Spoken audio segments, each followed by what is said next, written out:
अगर आप भी बदन दर्द, सिर दर्द, बुखार में पैरासिटामोल या फिर कोई भी पेन किलर लेते हैं, तो आपका लीवर खराब हो सकता है।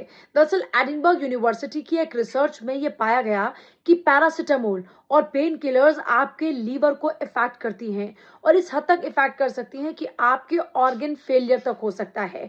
यह रिसर्च दरअसल चूहों पर हुई, जिसमें यह पाया गया कि ये आपके पूरे सिस्टम को हिला देता है, जिस कारण से आपको आने वाले दिनों में ऑर्गन फेलियर तक की प्रॉब्लम हो सकती है। तो अगर आप भी कॉन्टिन्यूअसली पैरासिटामोल का सेवन करते हैं, तो डॉक्टर के प्रिस्क्रिप्शन के बगैर पहली बात तो पैरासिटामोल या फिर कोई पेन किलर लीजिए मत।